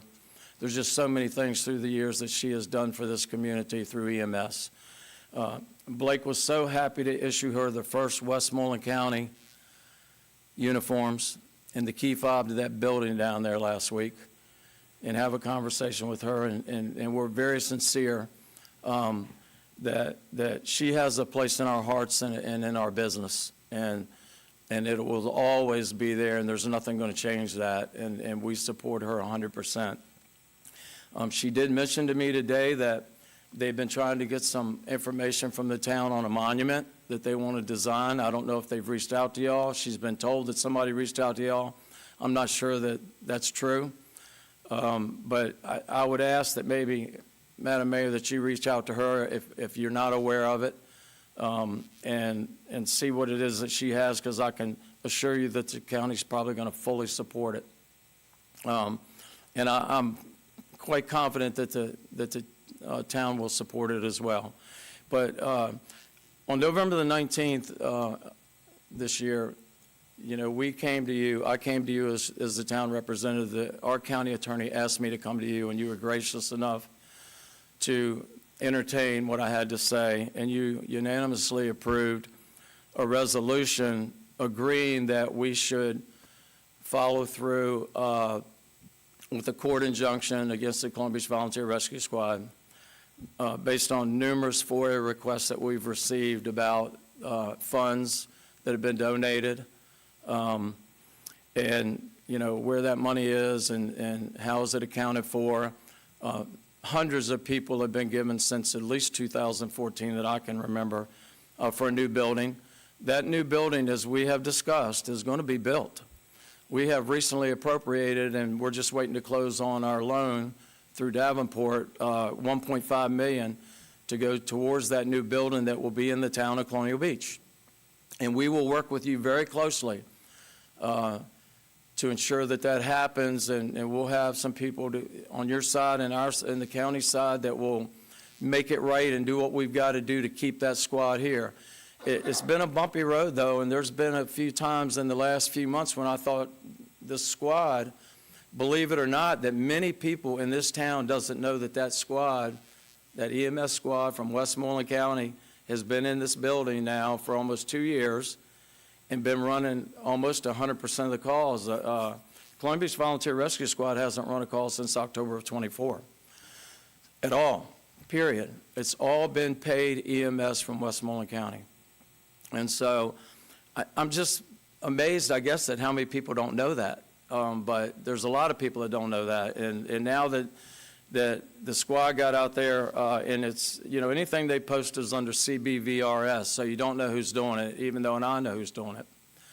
But, and I won't name any names tonight, but everything that's being posted is under that name, saying that Westmoreland County is at fault while they're closing their doors. That's absolutely not true. They willingly gave up their license so they didn't lose them.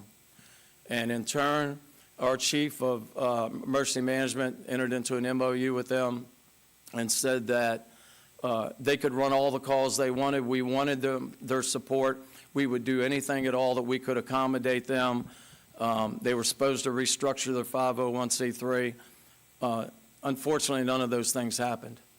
And we've even got documentation where volunteers in this community wanted to volunteer with the Westmoreland EMS and were told, we're not accepting applications, sorry, from the CBVRS, whoever that is.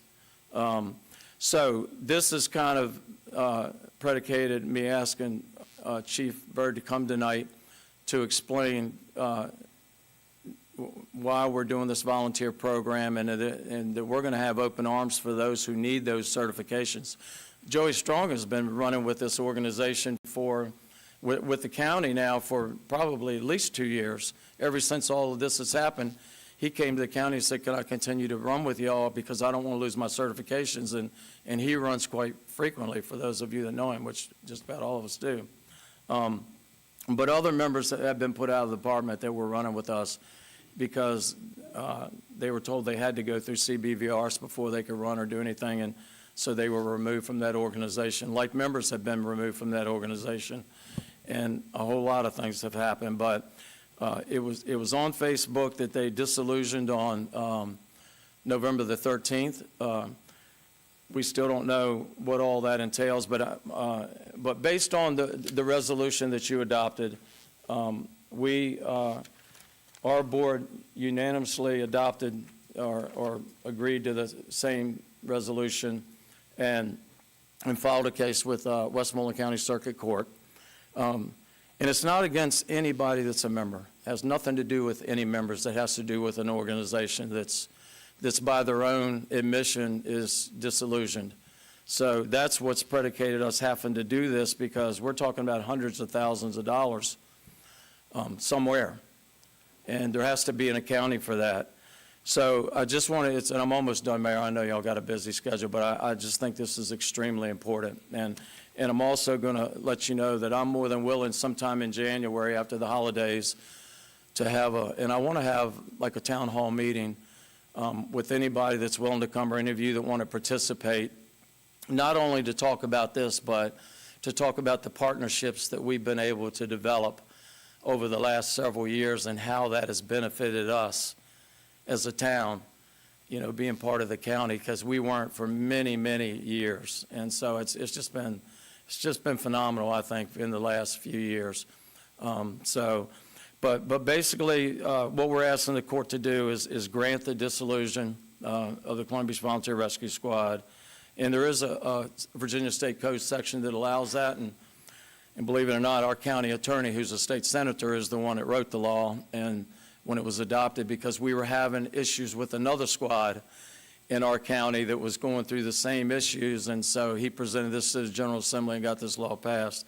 But anyway, part of the injunction also is that they can't interfere with any of the operations or anything, which I won't go into that, but that's already occurred some, and so we're dealing with that with some other people. We're asking that they turn over all funds raised for the construction of the new building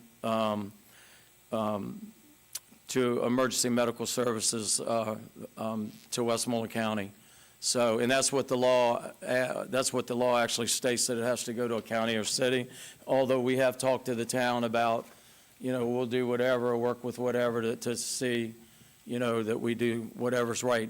In my mind, those funds were given to go to a building, and that building is going to be built, and that's where those funds should go, unless there's somebody that donated that thinks otherwise, and then their funds should be returned to them because that's what they designated them for.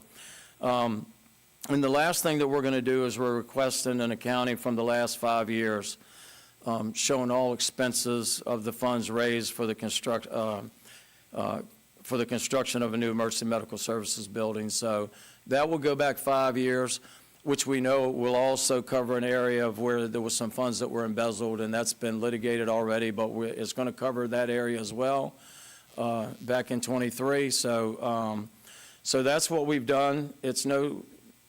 I don't know that anybody's aware that this has been filed with the court yet, but so it's public information, it's FOIA, so I wanted to make sure that at least our side of it gets told with all the misinformation that's being put out there, and it is a lot of it being put out there, and but we're going to do the right thing. No question in my mind, we're going to do the right thing, and the right thing is public service to the people that live in this community. That's the right thing, and some people have lost track of that, but that's what it's all about. We're here to serve the public and the people, just like all of us are. That's what we signed up for, and that's what EMS signed up for. And we're here 24 hours a day, 7 days a week, 365 days a year, and we're going to stay here. I can promise you, as long as I'm here and you're here, we're on the same page, and that's not going to change, and we can reinforce that with everybody that lives in this community. I'm confident of that. That we've won that battle, and it was a battle for a couple years. As we know, we spent $500,000 to add on to a building at Oak Grove to keep 2 squads in. Nobody does that, nobody. But we fought that battle and we won it, and we're going to continue until we see this through. But please research that monument and see what Ms. Fitzgerald has for you, and I can promise you I absolutely 100% support it. Any questions tonight for me? I know I apologize to the public and for you for talking so much, but it's imperative that we get this information out there and it be accurate. I appreciate everything and that you've said tonight, highlighting all the programs, also telling a little bit of the story that, has been kind of slow and agonizing, so not necessarily, you did a good job summarizing it. Considering the pending litigation and the council's support of such litigation, I just am going to have one sentence statement. That is that the commitment of the town of Colonial Beach has been and will continue to be always the health and safety of our citizens. It has been through this entire endeavor, and it continues to be that. The support for that building and the funds donated to it require accountability and transparency. And we're here to make sure that what has always been intended, which is to improve the health, safety, and welfare of our citizens of Colonial Beach, continues to be the case. We want the best response times possible. We want the best care possible. We want the most volunteers and the highest certified EMS people working for us, and we just want the best service possible for our citizens, and that's always been key, and it will always need to be a partnership, and we're committed to that. Thank you, Mayor. Thank you. Anybody have any questions for me about anything tonight? if I could just follow up. Tim, people don't realize how hard you've worked on this, as we all, but you've been the spearhead of this. And the only reason we're going to be keeping a rescue squad in town is because of your leadership, and you pushing it through. So I think I want people to realize that.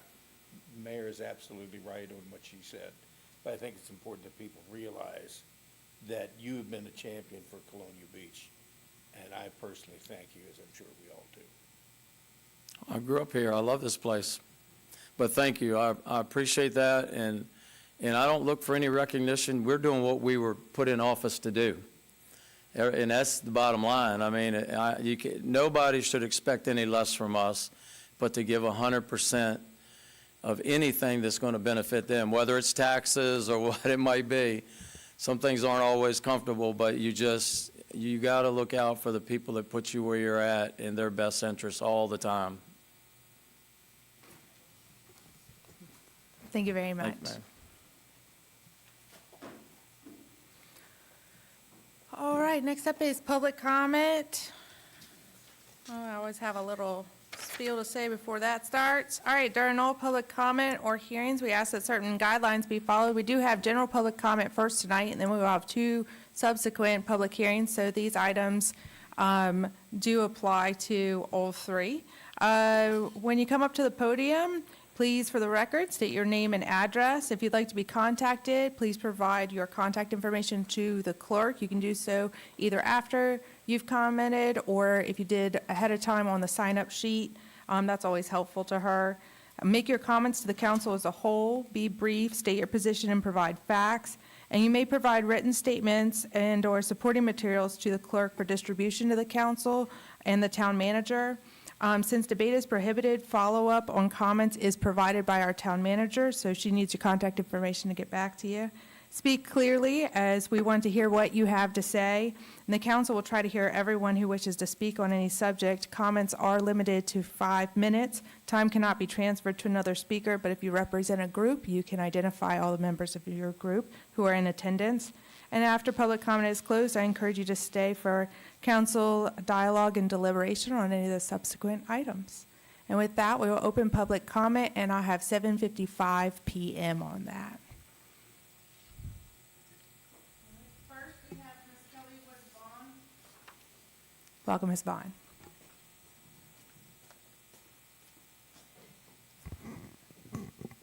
Good evening, Madam Mayor, Town Council, and town staff. I'm here this evening as you mentioned my name, Kelly Woods Vaughn. I live at 2 Kettle Bottom Drive. I'm here on behalf of the Colonial Beach Historical Society and Museum. I guess my group would be me and Mitzi, the president, Ms. Sappos. I just wanted to mention on this past weekend, we had the annual 23rd Whitestone Christmas Home Tour, and it was a successful community event that demonstrated strong public engagement, effective collaboration, and positive economic impact for the town. The tour featured 7 privately owned homes, each showcasing historic preservation, thoughtful renovations, and seasonal decor. Homeowners, volunteers, and local partners contributed significant time and resources to ensure a high-quality experience for all the attendees. We saw both local and out-of-town visitors, and that increased foot traffic to Colonial Beach and revenue for our businesses. In addition to its economic benefit, the homes highlighted recent homeowner improvements. We had one home that was 100 years old and celebrated this past weekend. It was pretty cool. She actually really had awesome 100-year cookies for everyone that attended the house tour, so it was kind of cool. These investments contribute to neighborhood stability, property values, and overall community pride. We raised over about $10,000. Those proceeds from the event will support the Historical Society and Museum, a scholarship to a student at Colonial Beach High School, and support our events for the nation's 250th birthday in next year, 2026. On behalf of the organizers, volunteers, and participating homeowners, thank you to the town council's continued support for our events that promote heritage tourism, economic vitality, and civic engagement. We look forward to building on this success and continue to collaborate on initiatives that benefit the town. On one quick note, I just want to say thank you to Eric, to Charlotte, Natasha, the Timmons Group. As a business owner here in Colonial Beach, it has been incredibly exciting to see things kind of really fall into place. I'm excited for 2026. I think we have a lot going for our community, and I applaud all of you for giving up your time to be here and to continue to work towards the betterment of our community. So thank you, and Merry Christmas and Happy Holidays.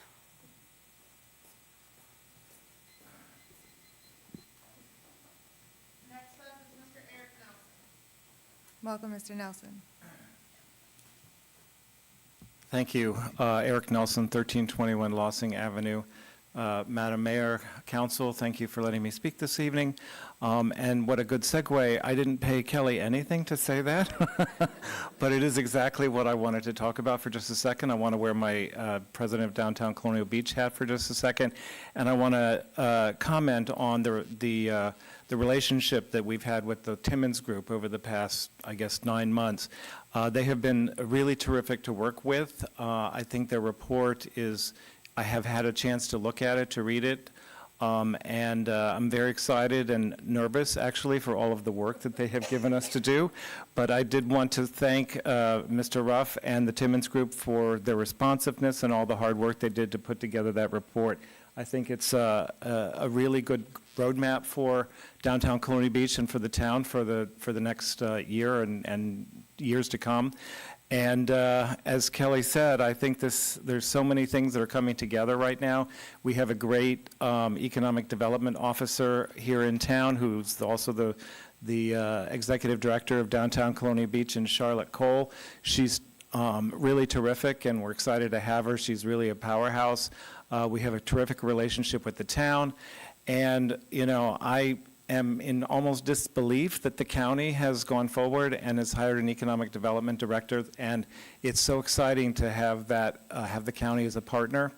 Jim Taylor, I think, has a terrific attitude towards cooperation with between the county and the town, and I just have really high hopes for DCB being able to run on all cylinders this coming year.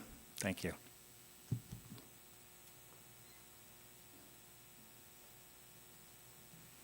That's all that was signed up, but I always like to give an opportunity. If there's anybody in the audience who would like to come up, you're welcome to do so. You don't have to have signed up. All right, no takers today. Merry Christmas, everybody. All right, we will close the public comment. I got 8:01 p.m., Heather, for the record. And next up, we'll have 2 public hearings. Darla, would you like to open it, or would you like me to run the public? Yeah, you intro the item, and then these are formal public hearings, so these public hearings on any of these articles or amendments will be on the record for them. I mean, all public comment is, but these are a part of the amendment record. Thank you, Madam Mayor, members of council, Ms. Tucker, staff, and the other participants this evening. There is a public hearing on a revised zoning text amendment number 24-02 relative to parking regulations. This is ordinance 773 on your agenda. Just a little background, we've been talking about this since the spring of 2024. Since that time, the Planning Commission, with council's direction, met with stakeholders in town to talk about parking and receive that input. Based on that, staff drafted some revisions to the amendments that you had in hand back in 2024. We had heard back then that the changes that were proposed were too cumbersome, so staff did work after the stakeholder input with the Planning Commission to turn back some of those revisions that had been proposed, but also look at some other areas where more flexibility could be provided. Next slide, please. So this lists some of the amendments, and I'm just going to let you know, just go over a few of them. The amendments expand the distance to permit spaces from 500 to 600 feet that could count towards transitory parking for commercial and office requirements, and it also offers some clearer regulations for reciprocal parking and understanding those agreements between different businesses. It allows one garage space to count for single-family dwellings for the 2 spaces that are required, and it also offers flexibility for multifamily development and attached single-family dwellings to support, a mixed-use type community that the comprehensive plan suggests is appropriate in town in certain areas. It also adds golf cart parking and allows golf cart parking to count towards the required parking spaces for uses. It also modifies design standards to allow for flexibility, such as with drive widths, landscaping, cross-access, and also modernizes some of the use categories that were in the parking requirements, clarifies some of the spaces that are needed for those uses, and it also reduces the number of spaces for certain uses, especially those mixed uses, and also the design standards, such as within the downtown area where a mix of uses is encouraged. Next slide, please. Next slide. The Planning Commission, following its public hearing on October the 9th, voted unanimously to recommend approval of the revised amendments to Article 13 parking to Town Council. No one spoke in favor of or in opposition to the proposed amendments. In your packet, I did provide for you the attachment 2, which is a memo that summarizes the stakeholder input that we received back in June. And staff is also recommending, next slide, please, that after the public hearing that Town Council would approve the amendments as offered to Article 13. And I'll be glad to answer any questions. All right, with that, we will go ahead and hold the public hearing at this time, and then we'll get into any council discussion after that point. Is there anyone signed up? All right, I'm going to officially open the public hearing for ordinance number 773, amendments to Article 13 parking at 8:06 p.m. And if there's anybody in the audience who would like to speak.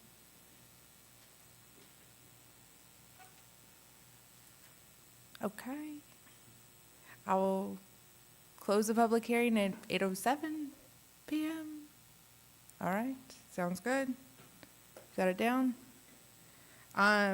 In some ways, I think nobody coming to speak on it is because the people who really have massive stakeholder in the parking ordinance have had a chance to speak throughout the process a lot because it went terribly wrong a year and a half ago or so, and they all came in screaming that it was so bad. Also, parking has been one of the biggest hindrances. The parking ordinance specifically is so, a lot of it is antiquated to a 90s style of zoning, which is different than actually the principles and concepts of zoning that we have found today, and are not as applicable, really, to especially small-town Main Street development. And so, yeah, the whole point of it is really to get it up to date, hear people's concerns that we're huge stakeholders in this, and get out of our own way on some of this economic development stuff, because it pretty much makes many parcels in our downtown core undevelopable with the current parking ordinance. So if we don't change it, that's one of the results. For better or worse, maybe. Huh. Okay. I say that because I didn't get to speak at public input, but that would be my public input, so I guess I'll put that on the record. All right, is there council action for tonight? So moved. Is there a second? All right, it is open for discussion. Are there any questions for Darla? Yeah, go ahead, Mr. Williams. Some questions for Darla. I know at the last meeting, one of the things I asked you was, did we address the situation going on with School Town Hill? It seems like we've maybe done the opposite. You're saying now we could count a garage as a parking space, and historically we haven't done that, or have we done that? So what we're talking about is for single-family dwellings, which would include detached and attached single-family dwellings. We have not historically in the past required two parking spaces on site and have not allowed a garage space to count.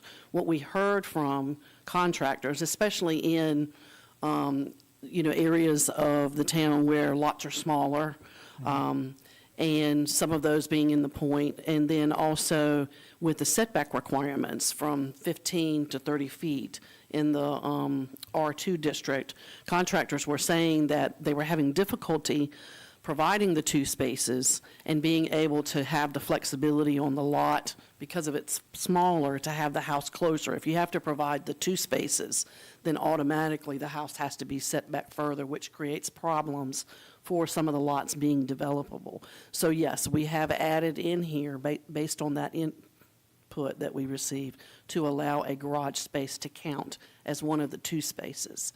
Now, that does not address the issue with the Town Hill parking. What I'm seeing, and we talked about last time, is that you have, a need for overflow parking at Town Hill. And so with that, that is something that in the design of Town Hill, the townhomes there, should have been required, right? To make sure that there were some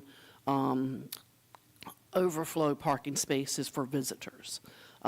Because they are designed the way they are and the driveways are so close together, there's really not much room for on-street parking there. So that's why you're probably seeing the overflow that you have over on the park property. The people that are parking on the park property shouldn't be. They should be parking in the right-of-way, not on the town property. But yes, we are proposing that relief for the one garage space. Is the parking at Torrey Smith is a problem? When I've walked there on weekends, there's like sometimes 10 or 15 cars sitting there using public, park as their parking for overflow. And they're there bright and early, as early as 7 o'clock in the morning. So I know that they were there overnight and they're just parked there. Mr. Williams is right about that.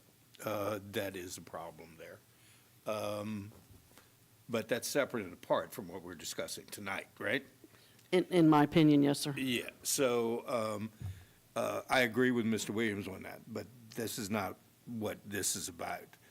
I would encourage us to move forward with this. A, it's been 18 months. Secondly, we've gotten a lot of input from folks who are stakeholders, developers, contractors. We don't want to continue to be unfriendly to business people trying to spend money in our town. So I would agree we need to correct the one problem, but this not being part of it, I would suggest that we go forward with it. Is this being addressed in this ordinance, or is there another place where that will be addressed? I guess was my question that I didn't get to finish. So, Mr. Williams, I would suggest that we have a conversation with town management to talk about whether or not there needs to be some signage or something that would identify that the park is not a place it's parking for the park, not for other purposes. And then hopefully that would discourage that parking, because it really is, in that case, the use of a town park for other purposes. And so I think, this ordinance wouldn't regulate that one way or the other. I think we would need to talk about with Mr. Brower and Ms. Tucker. Okay. All right. And then just one other question. A big concern I've had from a few constituents is we double or triple count parking. I'm not sure, is that addressed in here or not? When I say that, I mean a business, I don't know, does the town have like a map when they're laying out like a new business or a new proposed development for parking? Do they actually say, okay, we're giving them so many off-street parking, spaces or street parking spaces to count, but then we also give the businesses 2 doors down the same spots, and then another one 5 doors down? I mean, I've heard from some businesses that they've actually been required to put in their own parking lots and stuff, but I'm just not sure if that's currently being done or not. Can you address that? Yes, sir. So the ordinance currently now allows for on-street parking in certain areas to count towards in commercial areas. And it specifically talks about basically the Washington Avenue and that downtown area to allow for on-street parking to count towards parking requirements for transitory uses. And I think that's the key to the discussion here. This ordinance also proposes to allow for on-street parking to count towards required spaces, but we're expanding it not to say that's not only appropriate in the downtown area, but it may be appropriate in other commercial areas. So we're expanding it to say in all commercial areas. But that also is for the idea that it is for transitory uses. Because, everybody, if I'm going to this retail store or this restaurant, the idea is that I'm going to be there for a certain period of time. That wouldn't be everybody, right? That wouldn't apply for the employees and those kinds of things. So there will be some on-site parking that may be required, but the idea is there isn't a fairly frequent turnover. So it's appropriate to allow this, 2 businesses side by side to be able to count those same spaces because of that timing and the transitory use. Okay, so typically the on-street parking would be for businesses, not necessarily, like, say, if they have Airbnbs upstairs, though that wouldn't count for their parking. It would be the transitory parking for businesses. Is that what I'm understanding? Right. So if each of so if it's an Airbnb, we don't ask, number one, the ordinance doesn't say, is it an Airbnb or not, right? The ordinance wants to know what type of dwelling is it. And so if it is, a multifamily dwelling or a townhome or even a single-family dwelling, but that's how the number of spaces would be required. There is a change in this ordinance that would allow a reduction in the uses for multifamily to have fewer spaces because it's mixed use. So there's going to have to be some commercial spaces and some spaces for the residential uses. The idea being that most of the time, oftentimes, not all the time, but there would still be a difference in time of those uses for parking there. So it's not based on is it short-term rental or not. No, sir. Okay, thank you.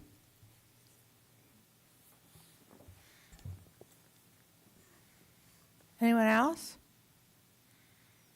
Okay. Should I wait for Ms. Sanford to come back? Okay. We'll go for the vote. Hopefully she'll come back in. All right, I'll start on this side again in case she comes back. Mr. Wood. Mr. Larson. Aye. Mr. Williams. Aye. Ms. Grandstaff. Aye. Mr. Allison. Aye. I'm going to go with aye, and it passes regardless, so hopefully she'll be okay with that.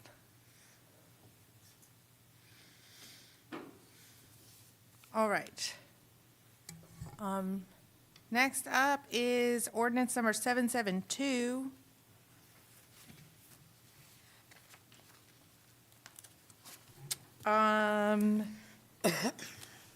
Which is the change to our CIP funding policy. Lisa, would you like to read us into that? Yes, I want to start by saying that this is an ordinance change only. It is not linked to any sale of property. The ordinance is just how we allocate the proceeds from sale of property. We're not selling any property. Just want to make that clear. So now that the Colonial Beach Volunteer Rescue Squad is no longer providing EMS services, we are asking to revise the ordinance to remove the 5% allocation of proceeds from sale of town property from the rescue squad and make that no proceeds going to any rescue squad, and add that 5% to go back into our general fund. That's just the gist of it. We're not changing anything else. If we sell town property, if we adopt the revisions, the proceeds will be 5% to the fire department, 10% to the school, and 85% to the general fund. Okay, with that, I'm going to open the public hearing for ordinance 772. Public hearing is open officially at 8:19 PM. Anybody like to speak on this one? I think after Mr. Trivett spoke earlier, it might be self-explanatory. Okay. Going to close the public hearing, then wait a few more seconds. 8:20? Okay. Close at 8:20. All right, is there a motion? So moved. Is there a second? Second. All right, is there any discussion on this item? All right, with that, I'll do a roll call vote. Lisa, I'll start on your side this time. Aye. Allison? Aye. I'll come back to her. Wood.